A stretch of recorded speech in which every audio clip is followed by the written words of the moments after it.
Hello everybody, my name is C-Garvey, and for my video essay, I will be discussing the exploitation of women in film.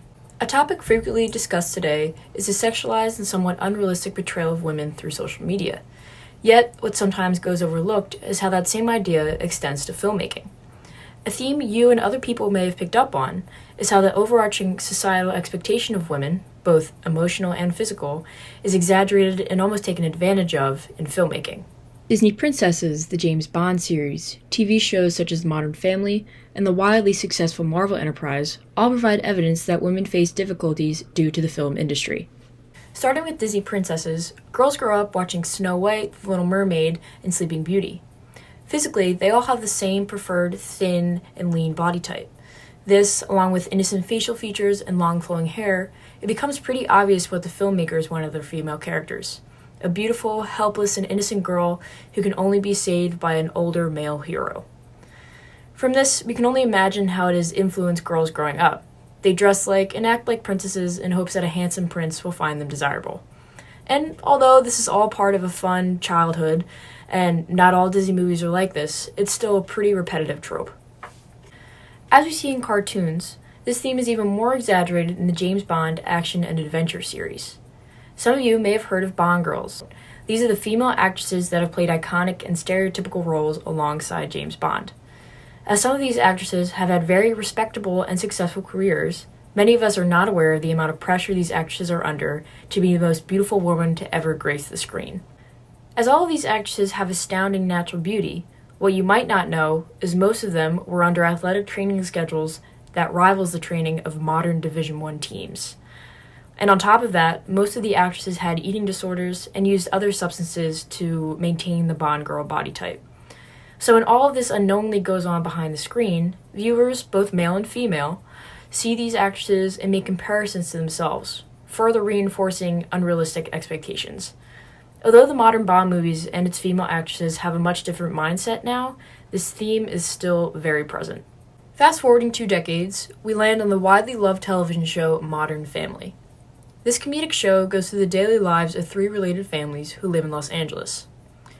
As it is a greatly loved series, it also provides a prime example of our theme of sexualizing women on camera. Sofia Vergara, a Colombian-American actress who plays a role as one of the wives in the show, is portrayed in a somewhat sexualized and moderately stereotypical way. According to Vergara, it's not necessarily a bad thing that she landed this role, but although her performance is iconic in a number of ways, it's still hard to ignore how she is required to act in her role, considering factors such as the wardrobe, dependence on her older white husband, acting dumb, and a number of other small things. You're gonna burn. Totally. Honestly, they put on the littlest bit of sunscreen in the morning. They think it's got them covered. Are you watching Gloria in my sunglasses? Is she moving in slow motion, or is my brain doing that? Phil, this is important. Go ahead, I'm listening. Finally, the all-time modern favorite is Marvel movies. Now, before I get into it, think about this. Imagine you're on live national television being interviewed, and somebody asks you how often you wear underwear. Well, Scarlett Johansson, the actress who plays Black Widow, was basically asked this question about the black leather bodysuit she wears during the movies.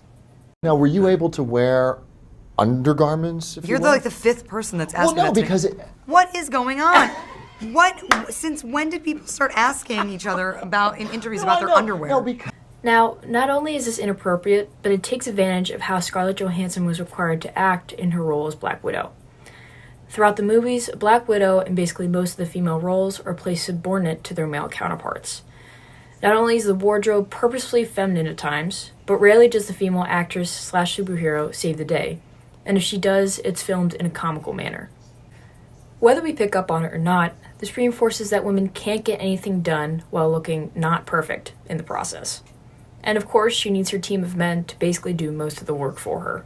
Often, the actresses are scorned for their performances and are blamed for catering to physical and emotional sexist ideals. Yet, across filmmaking, what they may call physical abnormalities such as beauty marks are often green screened off. For example, the most recent Wonder Woman was pregnant during the film process, and they green screened her stomach to be flat. As these films are still greatly entertaining and enjoyed by many, it's important to remember that women as a minority group are greatly exploited in film. We must remember to not compare ourselves to what we see on screen, as well as not base our physical and emotional goals of what film and society claims should be the standard for women.